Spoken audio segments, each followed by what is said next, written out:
ससुराल में वो पहली सुबह आज भी याद है मुझे। कितना हड़बड़ा के उठी थी, ये सोचते हुए कि देर हो गई और ना जाने सब क्या सोचेंगे।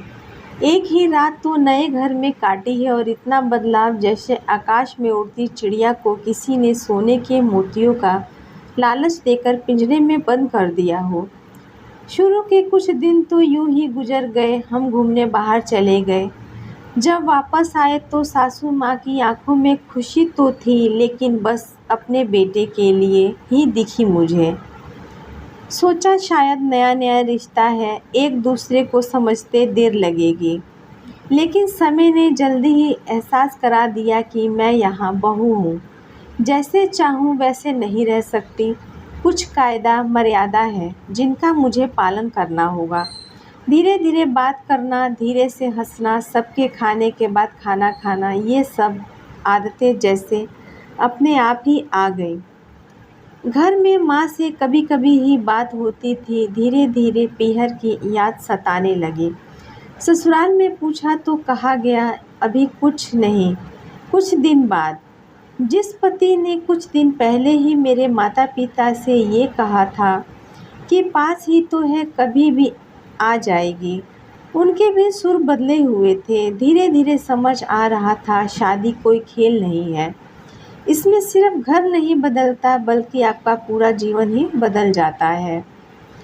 आप कभी भी उठ के अपने पीहर नहीं जा सकते, यहाँ तक कि कभी उनको भी याद आए तो वो बिना पूछे नहीं आ सकते। पीहर का वो अल्लड़पन, वो बेबाक हंसना, वो जूठे मुंह रसोई में कुछ भी छू लेना, जब मन चाहे तब उठना, सोना, नहाना, सब बस अब यादें ही रह जाती हैं। अब मुझे समझ आने लगा था सब मुझे गले लगाकर क्यों रो रहे थे।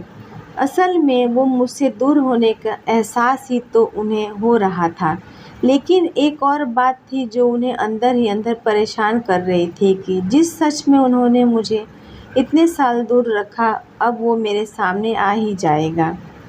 पापा का ये झूठ कि उनकी बेटी नहीं मैं बेटा हूँ, अब और दिन नहीं छुप पाएगा। उनकी सबसे बड़ी चिंता ये थी, अब उनका ये बेटा जिसे कभी बेटी होने का एहसास ही नहीं कराया था, जीवन के इतने बड़े सच को कैसे स्वीकार करेगा।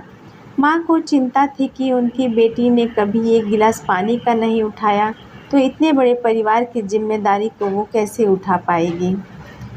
सब इस विदाई और मेरे पराए होने का मर्म जानते थे, सिवाय मेरे। इसीलिए सब ऐसे रो रहे थे जैसे मैं डोली में नहीं, अर्थी में जा रही हूँ।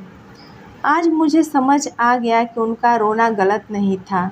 हमारे समाज का नियम यही है, एक बार बेटी डोली में विदा हुई तो फिर वो बस मेहमान ही होती है घर की।